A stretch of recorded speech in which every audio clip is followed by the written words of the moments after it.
Thank you so much. Twongeye kugaruka cyane ni Holy Stephen kiganiro ni Inside Business kuva muri Ivory Business Group. Abantu mukomeza gukurikirana ibiganiro byacu turabashimira cyane kugeza kuri uyu munsi wa none. Uyu munsi rero last ahubwo duheruka kuganira twavuze turimo tuvuga ko every knowledge can be a business or can be a business idea. Yeah, that's the point. So tugarutse rero noneho kuvuga ku ngingo ntekereza yuko ari ingingo abantu benshi bazi. Tuvuze yuko mu bigo by'amashuri icy'amashuri yigishije uyu munsi bagiye bongeramo isomo ryitwa entrepreneurship. Ariko entrepreneurship ihari isa nkaho ari general entrepreneurship, kandi kugira ngo umuntu byibura abashe gukora business akeneye kuba yagira a specific entrepreneurship. Iyo tuvuze a specific entrepreneurship, buri industry urimo waba uwarize buri industry urimo dukeneye kubonamo specific entrepreneurship. Sorry, a specific entrepreneurship ndashaka kuvuga ngo ese ntabwo bishobora kuba bisa general entrepreneurship igihe faculty zose mu kigo ziga entrepreneurship imwe. For example, usanga ikigo kirimo telecommunication, kirimo renewable energy, kirimo IT, kirimo mechanics, ariko twese twiga one entrepreneurship. Duhurira mu ishuri imwe rya entrepreneurship. Mu by'ukuri business plan ya mechanical ntaho yakabaye ihuriye na IT, ibyo birumvikana kuko izo ni industry ebyiri zitandukanye. So buri industry ikeneye entrepreneurship yayo complete. Numva aho tubyumvaho kimwe rwose. Buri industry ikeneye kuba ifite entrepreneurship yayo. Ibyo bisobanuye iki? Bisobanuye yuko byanga bikunda mucyo ugomba kubona, mucyo ugomba kuba ufite, ukeneye gushaka amakuru ya specific entrepreneurship about your industry. Specific entrepreneurship about industry, kugira ngo igufashe kubaka ya business idea ugenda ubona muri ya industry. What you learn in entrepreneurship, you know, ariko ukeneye ko biba specific kuri your industry. Ukeneye kuba specific kuri industry, kubera ko nibyo bikeneye kujya in practice, nibyo bikeneye kuba byagaragara kuri yateri kavuga ngo ibi ngibi nize ibi ngibi bihurira hana, ibi ngibi bigenda gutya na gutya. You need to know. Nuko ukeneye gufindinga information about specific entrepreneurship in your industry. Ibyo nicyo bisobanuye. Specific entrepreneurship need to be related to industry.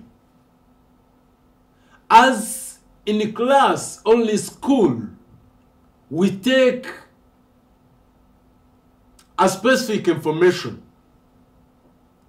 zitandukanye n'iziba ziri outside.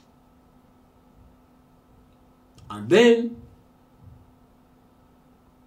icyo uri buze gukora is just to explore which specific entrepreneurship related to my industry.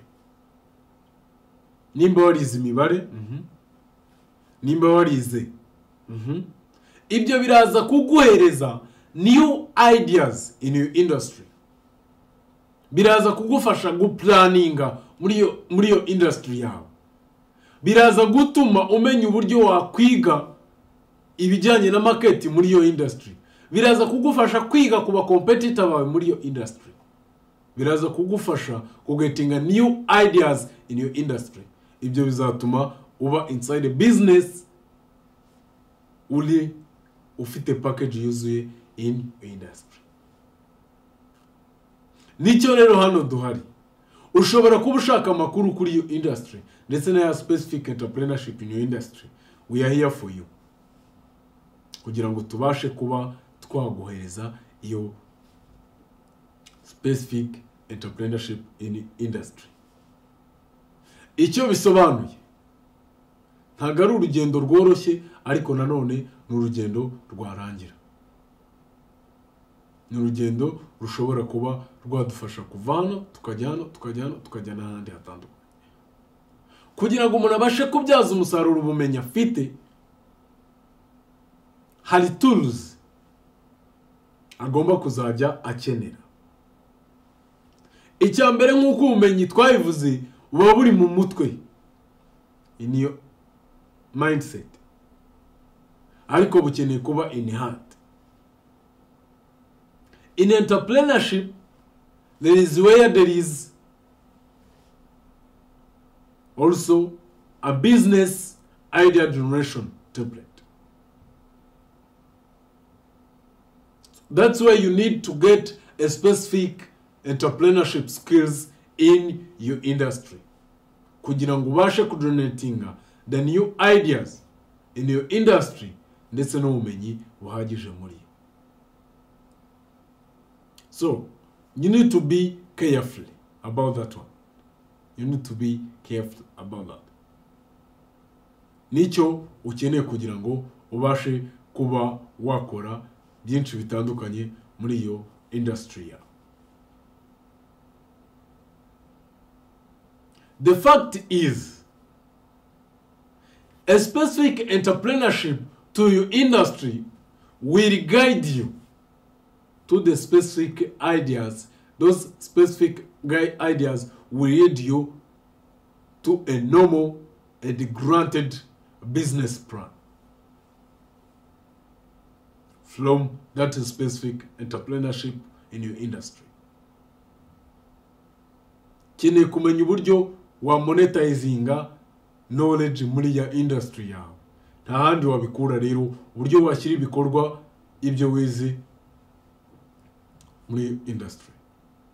Iyo entrepreneurship iri specific, impamvu tuyikeneye ni ukugira ngo tumenye uburyo twabyaza umusaruro bya bindi twavanye muri ya industry. That's my point. That's my point. So, ahangaha ni ikintu buri wese akeneye, kandi akeneye kumva ko akeneye iyo specific entrepreneurship kugira ngo ibashe kumufasha gusorting out some challenges agenda ahura nazo. Biragusaba gukora research, ariko you will get it. I know. Bibaye bitagukundiye, you can contact us. Ivory Business, we are here for you. We are always waiting you to support you, and you support us, and all we support the world. So, be specific in entrepreneurship for your industry. Bizatuma ugetinga the block and unblocken business idea. Block, what I mean, ikomeye cyane. Unblocken, idashobora kumenyeka. Hanyuma bitume uva ugera kure. So, tugenda dukomeza n'ibindi biganiro bigenda bikwinjiza inside business.